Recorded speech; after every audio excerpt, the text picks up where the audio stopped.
नमस्कार दोस्तों, मैं आकाश सिंह जिज्ञासा कोचिंग संस्थान की तरफ से आप सभी का स्वागत करता हूं।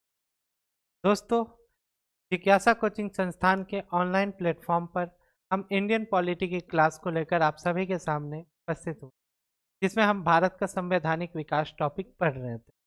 दोस्तों, इस टॉपिक में हम बहुत सारे चार्टर एक्ट पढ़े हैं। अभी आगे की जो बाकी है वो सब हम अभी कंटिन्यू। दोस्तों, चार्टर एक्ट में क्या भारत के संविधान का विकास हुआ वैसे वैसे हम लोग देखते हैं। परंतु दोस्तों, मैंने अपने जो फर्स्ट वीडियो में जो गणतंत्र शब्द में राष्ट्रपति का उल्लेख किया था, उसमें मैंने कहा था कि सुप्रीम कोर्ट के जो संविधान के जो गार्जियन है वो राष्ट्रपति हैं। ठीक है? उसमें कुछ बच्चों ने कमेंट किया है कि सर राष्ट्रपति नहीं सुप्रीम कोर्ट हो। दोस्तों, तो मैं आपको एक बात, बहुत बड़ी जानकारी आपको दे सकता हूँ कि 2018 में यूपी पीसीएस और यूपीएससी दोनों ने ये सेम सवाल रिपीट किए थे दोस्तों कि who is the guardian of Indian constitution, भारतीय संविधान का संरक्षक कौन है।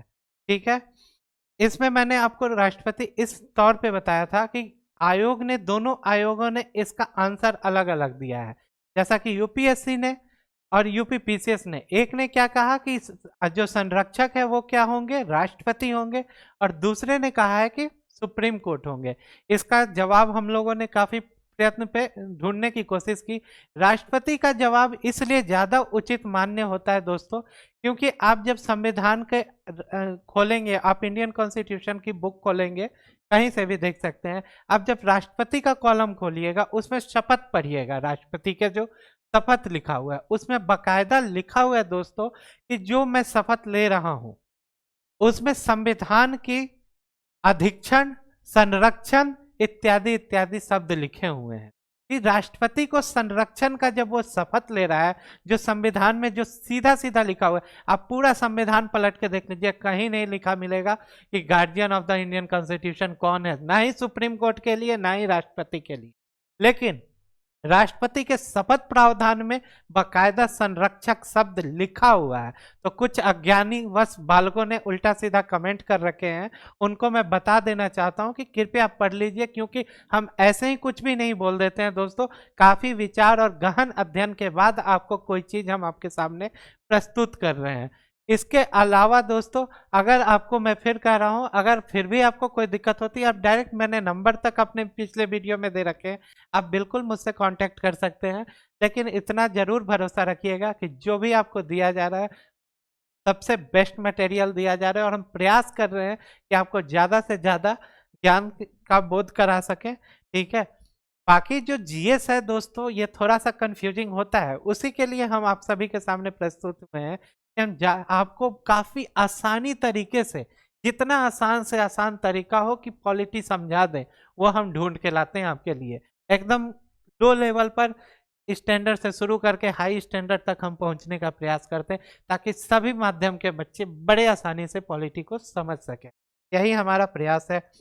आइए हम देखते हैं, अब अपना जो टॉपिक है उसे शुरू करते हैं। वो है 1833 का चार्टर है अधिनियम। ठीक है, तो जो नया अधिनियम आया वो क्या है, 1833 का चार्टर अधिनियम। इसके क्या क्या प्रावधान थे वो हम देखना शुरू करेंगे। ठीक है, इसमें क्या है, चाय का व्यापार तथा चीन के साथ व्यापार करने संबंधित कंपनी के अधिकार को समाप्त कर दिया गया। यानी कि आपने अगर हमारा पिछला वीडियो देखा होगा, जस्ट इसके पहले वाला जो चार्टर एक्ट था, उसमें आपने देखा होगा कि चाय और चाइना के साथ छोड़कर बाकी सारे अधिकार कंपनी को दे दिए गए थे। लेकिन अब क्या हुआ, चाय और चीन के साथ व्यापार को भी बंद कर दिया गया। साफ कहा गया कंपनी से कि आपके इस अधिकार को समाप्त किया जाता है। ठीक है, और एक और पिछले एक्ट में हम लोग पढ़े थे कि अंग्रेजी को, ठीक है, अंग्रेजी ब्रिटेन के जितने भी नागरिक हैं, जैसे उन्हें गवर्नर जनरल हो गए या कोई भी यहाँ आकर भारत में अगर रहना चाहता है तो उसे क्या होता था, उसे अनुमति लेनी पड़ती थी, जो मैंने बोला था एक टाइप का वीजा। ठीक है, वही सेम चीज अब क्या हो गया, अंग्रेजों को बिना अनुमति के ही भारत आने तथा रहने की आज्ञा दे दी गई। अब उनको किसी प्रकार की अनुमति लेने की आवश्यकता नहीं पड़ती। ठीक है, वो आराम से भारत में आकर रह सकते हैं। इतना ही नहीं दोस्तों, वो भारत में भूमि भी खरीद सकते थे। सबका उनको टोटल पूरा का पूरा जो उनको प्रावधान था आजाद कर दिया गया कि आप आइए भारत में। जिस तरह से आज के डेट में क्या होता है, नागरिकता संबंधित जब हम प्रावधान पढ़ते हैं, ठीक है, इसके अलावा स्वतंत्रता का अधिकार जब हम पढ़ते हैं, मौलिक अधिकार में जो स्वतंत्रता का अधिकार दिया हुआ उसमें क्या है कि किसी भी राज्य क्षेत्र में घूमने या बस जाने की स्वतंत्रता, साथ में कहीं पे भी जमीन खरीदने की स्वतंत्रता, वो सारे लगभग इसमें अंग्रेजों के लिए खुले कर दिया गया था कि आप आकर भारत में क्या कर सकते हैं, भूमि खरीद सकते हैं, अपना रह सकते हैं, बस सकते हैं। सारे अधिकार अंग्रेजों को प्राप्त थे कि वो कुछ भी यहाँ पर कर सकते थे। उसके अलावा भारत में सरकार का वित्तीय, विधायी तथा प्रशासनिक रूप से केंद्रीयकरण करने का प्रयास किया गया, यानी कि भारत के अंदर जितनी भी वित्तीय शक्तियां हैं, फाइनेंशियल शक्तियां, विधायी शक्तियां, कानून बनाने की शक्तियां, प्रशासनिक रूप से जितनी भी शक्तियां, ये तीनों शक्तियां, ठीक है, किसके, भारत सरकार के अंतर्गत केंद्रीयकरण कर दिया गया कि तुरंत भारत सरकार में ब्रिटेन की गवर्नमेंट जो इसके ऊपर हुकूमत कर रही थी, क्राउन का शासन, उनको टोटल सेंट्रलाइज करने का प्रयास किया गया है। नेक्स्ट आता है दोस्तों, बंगाल के साथ मद्रास, बंबई तथा अन्य अधिकृत प्रदेशों को भी गवर्नर जनरल के नियंत्रण में रख दिया गया। हम लोग पीछे बताए थे कि गवर्नर जनरल के अधीन मद्रास और बंगाल को किया गया था, लेकिन कुछ क्षेत्रों में अब क्या किया गया, टोटल उठाकर बकायदा लिखित रूप से मद्रास और बंबई को, ठीक है, और बंगाल को, ये तीन जो प्रेसिडेंसियां होती थी उसको सीधे भारत के गवर्नर जनरल के अधीन कर दिया गया। यानी कि जो बंगाल का गवर्नर जनरल थे, हेस्टिंग की थे पहले, उस समय की बात कर रहा हूं मैं, ठीक है। तो गवर्नर जनरल के अधीन क्या किया गया, इन तीनों प्रेसिडेंसियों को कर दिया गया, बंगाल, मद्रास और बंबई। थोड़ा सा साफ कर दें, बंगाल, मद्रास और बंबई को, ठीक है। अब देखिए, यहाँ देखिए, बंगाल शाही प्रेसिडेंसी अपना, इसके अलावा मद्रास और बंबई, ठीक है, तीन प्रेसिडेंसियों को क्या किया गया, भारत के गवर्नर जनरल के अधीन कर दिया गया, ठीक है। बंगाल, मद्रास और बंबई को तीनों प्रेसिडेंसी आ गई। इसके अलावा जो अधिकृत क्षेत्र थे, यानी अधिकृत प्रदेश मतलब ब्रिटिश भारत जिन्हें कहा जाता था, ठीक है, जो भारत के अधीन, सॉरी, ब्रिटेन के अधीन जो भारतीय क्षेत्र थे, ठीक है, जो ईस्ट इंडिया कंपनी ने अपने अधिकार में ले रखा था, ठीक है, जैसे मैसूर वगैरह, ठीक है, इन सब राज्यों को, ठीक है, मराठा, मैसूर, साउथ, हाँ, लगभग इधर अवध का प्रांत, ठीक है, ये सब कुछ को क्या किया गया है, लगभग गवर्नर जनरल के अधीन कर दिया गया, ठीक है। कुछ सहायक संधि के अधीन हुआ, कुछ युद्ध लड़े गए, इस तरह से कैप्चर। जब आप मॉडर्न हिस्ट्री पढ़ेंगे, आधुनिक भारत का इतिहास, उसमें बड़े सारे रोमांचक कहानियां आपको सुनने को मिलेंगी, उसमें काफी इंटरेस्ट आएगा आपको।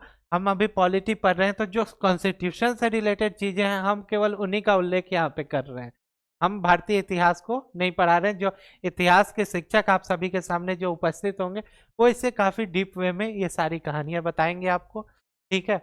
उसके बाद क्या किया गया, बंगाल का जो गवर्नर जनरल थे, ठीक है, उनको भारत का गवर्नर जनरल कर दिया गया। ये मैं आपको पिछले ही चार्टर पढ़ाते समय बता चुका था कि आगे ये होने वाला है, ठीक है। तो क्या किया गया, बंगाल के गवर्नर जनरल को क्या कर दिया गया, भारत का गवर्नर जनरल बना दिया गया। तब परिषद गवर्नर जनरल को ही भारत के लिए कानून बनाने के अधिकार को समाप्त कर दी। यानी आप पिछले चार्टर एक्ट में पढ़े होंगे कि एक गवर्नर जनरल की परिषद थी, ठीक है, गवर्नर जनरल में उनके साथ और 3 लोग जुड़े हुए थे, 4 लोगों की टीम थी। उन परिषद को क्या किया गया, यहाँ पे समाप्त कर दिया गया। अब ये कानून नहीं बनाएंगे, तो अब कानून कौन बनाएगा, जाहिर सी बात है ब्रिटेन की गवर्नमेंट। इस अधिनियम द्वारा स्पष्ट कर दिया गया कि कंपनी के प्रदेशों में रहने वाले किसी भारतीय को केवल धर्म, वंश, रंग, जन्म स्थान आदि के आधार पर कंपनी के किसी पद से जिसके वह योग्य है वंचित नहीं किया जाएगा। अब दोस्तों इस लाइन को आप ध्यान से देखिए, इस अधिनियम के द्वारा क्या स्पष्ट किया गया कि किसी भी भारतीय को किस आधार पर, धर्म के आधार पर, वंश के आधार पर, धर्म के आधार पर, वंश के आधार पर, रंग के आधार पर, रंग के आधार पर और जन्म के आधार पर, स्थान के आधार पर। दोस्तों इस लाइन का मतलब जानते हैं? ये जो लाइन है ये पूरा का पूरा उठाकर हमारे मौलिक अधिकार यानी कॉन्स्टिट्यूशन के फंडामेंटल राइट में अनुच्छेद 15 यानी आर्टिकल 15 के तहत इसे शामिल किया गया है। और आपको याद होगा, आप लोग थोड़ा बहुत मूवीज तो देखते ही होंगे, अभी कुछ साल पहले ही एक मूवी आई थी आयुष्मान खुराना, उसमें हीरो थे, ठीक है, उनके इसी नाम पर वो मूवी बनी थी आर्टिकल 15 के आधार पर। वो उसका जो ट्रेलर ही शुरू होता था, कहता था भारतीय संविधान के अनुसार राज्य किसी भी धर्म, वंश, रंग, जन्म स्थान के आधार पर किसी व्यक्ति के साथ कोई भी भेद नहीं कर। तो ये चीज क्या किया गया, 1833 के एक्ट में ही क्या कर दिया गया, इसमें शामिल कर दिया गया, ठीक है, इसके तहत, ठीक है। हाँ, इसके अलावा भारत के जो गवर्नर जनरल थे उस, ठीक है, यहाँ पे पहला सवाल यही बनता है कि इस समय ये जो कानून लागू हुआ, इस समय भारत का गवर्नर जनरल कौन थे? तो ये थे वही लॉर्ड विलियम बेंटिंग। आप याद रखिएगा इस चीजों को, लॉर्ड विलियम बेंटिंग, ठीक है, ठीक है। ये 4 जुलाई 1828 में बंगाल के गवर्नर बने थे, ठीक है। और इन्हीं को क्या किया गया, भारत का गवर्नर जनरल बना दिया गया। इन्हीं के टाइम में ये सारे चेंजेस हुए थे। और यही जो कानून लेकर आए थे वो क्या लेकर आए थे कि किसी भी धर्म, वंश, रंग या जन्म स्थान के आधार पर, ठीक है, इस तरह से चेंजेस किए गए। अगर आपके सामने ये सवाल उठे कि बंगाल का पहला गवर्नर जनरल, ठीक है, तो कौन था? लॉर्ड वारेन हेस्टिंग, ठीक है, ठीक है। इसके अलावा कई बार सवाल आता है फोर्ट विलियम प्रेसिडेंसी का गवर्नर जनरल कौन था? वो भी वारेन हेस्टिंग थे, ठीक है। 20 अक्टूबर 1773 से लेकर 1 फरवरी 1785 तक, 1785 तक ये क्या थे, इनका कार्यकाल था लॉर्ड वारेन हेस्टिंग का प्रथम, ठीक है। और अब हम किसकी बात कर रहे हैं? विलियम बेंटिंग की, ठीक है, लॉर्ड विलियम बेंटिंग की हम बात कर रहे हैं दोस्तों। ये क्या थे? ये उस समय बंगाल के गवर्नर जनरल थे जब सत्ता का परिवर्तन किया गया, ठीक है। और इस समय इन्हें बंगाल का गवर्नर जनरल के पद से हटाकर क्या कर दिया गया, भारत का गवर्नर जनरल बना दिया गया। याद रहेगा, बड़ा ही फैक्ट है दोस्तों, लेकिन इस चीज को याद रखिएगा। इसके तहत और एक काम किया गया, जो सिविल सेवा की तैयारी आप लोग कर रहे हैं, ठीक है, सिविल सेवा में जो हम लोग तैयारी कर रहे हैं उसमें क्या होता था, उस समय भी सिविल सेवाएं होती थी। तो सिविल सेवा में भारतीयों को इसी कानून के तहत क्या मिला, छूट दे दी गई, भारतीयों के लिए छूट दे दी गई। अर्थात भारत के लोग सिविल सेवा आदि प्रतियोगी परीक्षा में खुली तौर पे प्रतिद्वंदी बनकर उतर सकते थे, उनके लिए एग्जाम दे सकते थे। ये पूरा प्रावधान कर दिया कि भारत के लोग नौकरी कर सकते हैं किसी भी पद पर, ठीक है, पूरी तरह से उन्हें आजादी यहाँ पे इस मामले में दे दी गई थी। तो दोस्तों एक बार फिर से रिवाइज कर लेते हैं, ठीक है। रिवाइज ये होगा कि, ठीक है, बंगाल का पहला गवर्नर जनरल कौन था, ठीक है, तो लॉर्ड विलियम हेस्टिंग, ठीक है।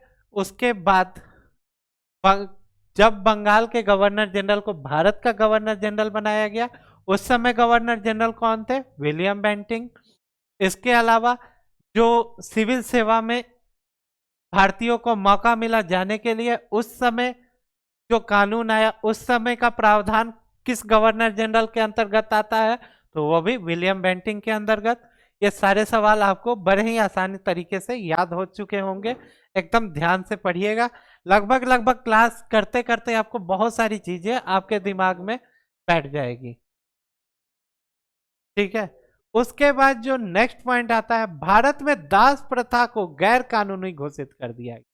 यानी दास प्रथा क्या होती थी, लोगों को जो जाति आधारित हमारी समाज थी, पहले भी थी, आज भी आपको ये सारी क्रूरता देखने को मिल जाती थी। तो जो निम्न जाति के लोगों थे उन्हें दास बना लिया जाता था। ठीक है, उनको उस प्रथा को क्या किया गया, समाप्त कर लिया गया कि वो दास का मतलब नौकर तो कहते हैं, मतलब कहते हैं ना बिना पेमेंट के जबरन दास बनाना। ठीक है, उस तरह से उनका काफी शोषण किया जाता है।